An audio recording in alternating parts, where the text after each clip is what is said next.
On December 2, 1980, 4 Catholic missionaries from the United States working in El Salvador were raped and murdered by 5 members of the El Salvador National Guard. They were Maryknoll sisters Maura, Clarke and Etta Ford, Ursuline Dorothy Kazel, and lay missionary Jean Donovan. Context: the Salvadoran Civil War began after a 1979 military coup brought the revolutionary government junta to power. Catholic activists protested against the junta's oppression of impoverished citizens. Oscar Romero, the Archbishop of San Salvador, was assassinated on March 24, 1980, while saying Mass. The 4 murdered Americans were involved in an international humanitarian aid mission which was suspected by the regime of fomenting political opposition. Murders. Kazel and Donovan, who were based in La Libertad, drove to El Salvador International Airport on the afternoon of December 2 to pick up 2 Maryknoll sisters returning from a Maryknoll conference in Managua, Nicaragua. Kazel and Donovan were under surveillance by a National Guardsman at the time, who phoned his commander. Acting on orders from the commander, 5 National Guardsmen changed out of uniform and continued to stake out the airport. Donovan and Kazel returned to pick up Clarke and Ford, who were returning from the same conference, on a flight due at 7 p.m., which landed at 9:11 p.m. The 5 guardsmen stopped the 4 women's vehicle after they left the airport. They were taken to a relatively isolated spot where they were beaten, raped and murdered by the soldiers. Peasants living nearby had seen the women's white van drive to an isolated spot at about 10 p.m. on December 2 and then heard machine gun fire followed by single shots 3 hours after the flight was due. They saw 5 men flee the scene in the white van, with the lights on and the radio blaring. The van would be found later that night on fire at the side of the airport road.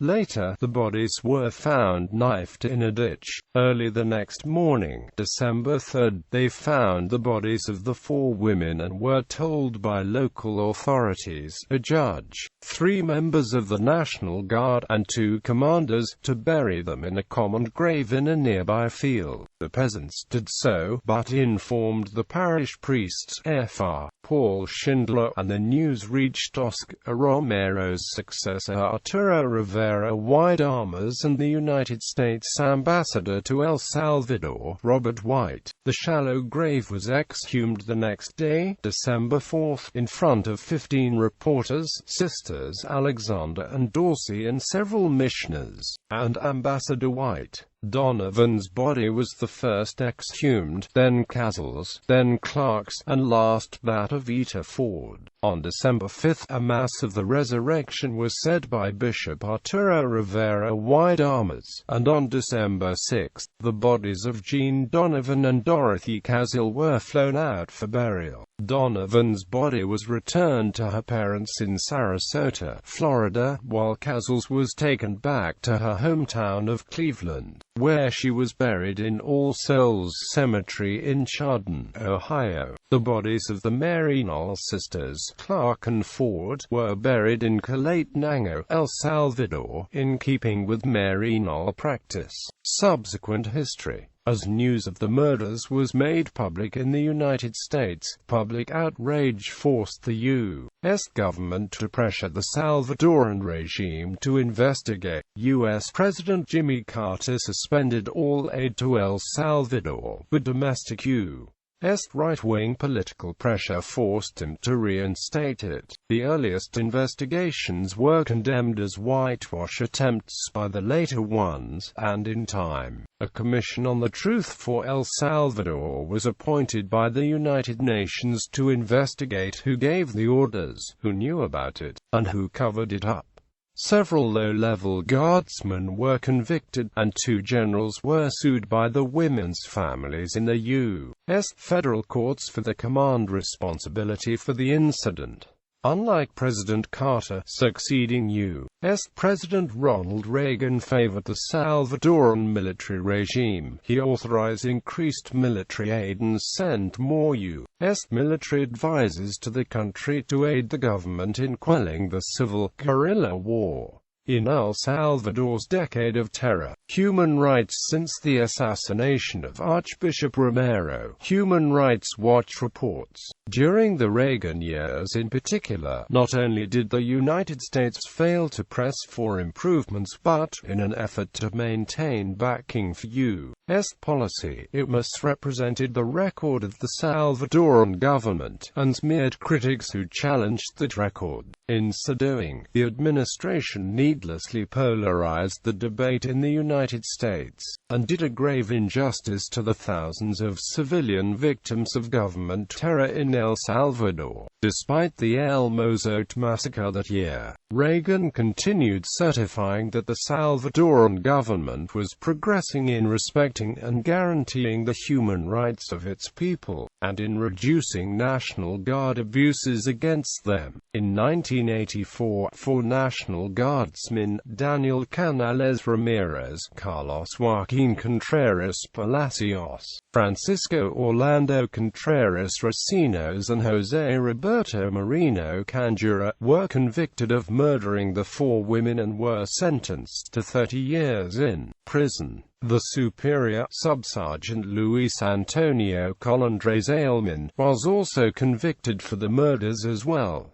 According to the Maryknoll sisters, the UN-sponsored report of the Commission on the Truth for El Salvador concluded that the abductions were planned in advance and the men responsible had carried out the murders on orders from above. It further stated that the head of the National Guard and two officers assigned to investigate the case had concealed the facts to harm the judicial process. The murder of the women, along with attempts by the Salvadoran military and some American officials to cover it up, generated a grassroots opposition in the U.S. as well as ignited intense debate over the administration's policy in El Salvador. In 1984, the defendants were found guilty and sentenced to 30 years in prison. The Truth Commission noted that this was the first time in Salvadoran history that a judge had found a member of the military guilty of assassination.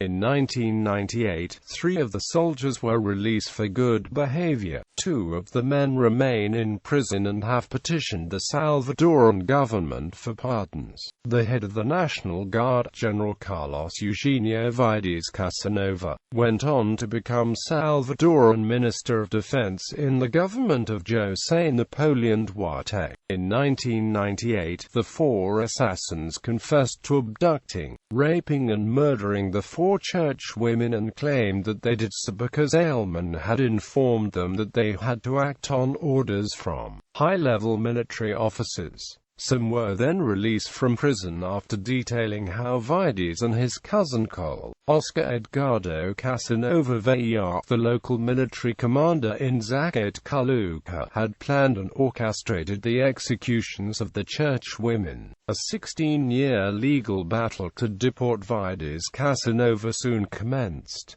Ita Ford's brother, attorney William P.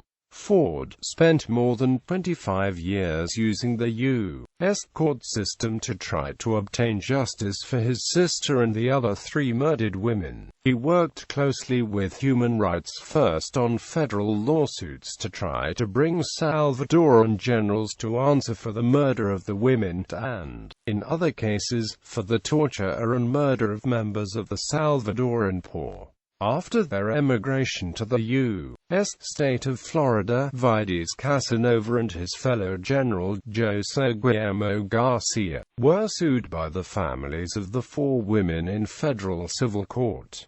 The case is styled Ford v. Garcia. The defense won the case. On 24 February 2012, however, a federal immigration judge cleared the way for the deportation of Vides Casanova after the general was held liable for various war crimes which occurred under his command. On March 11, 2015, the Board of Immigration Appeals dismissed General Vides Casanova's appeal. Vides Casanova was then deported back to El Salvador on April 8, 2015.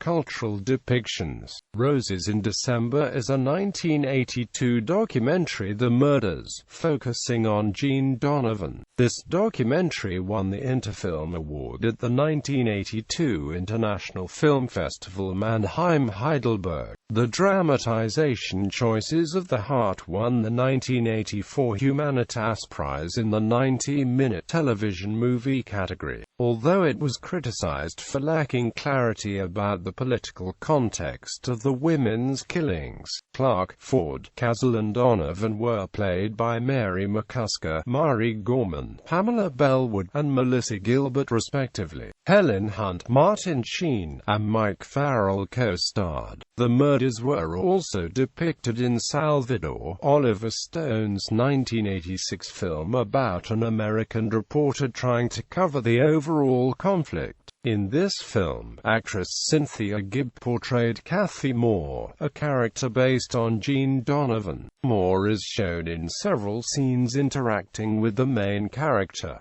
Points of Arrival. A Jean Donovan Journey is a 1996 play written by Paul Ammons, developed by and starring Lisa Wagner and her Still Point Theatre Collective, supported by Call to Action.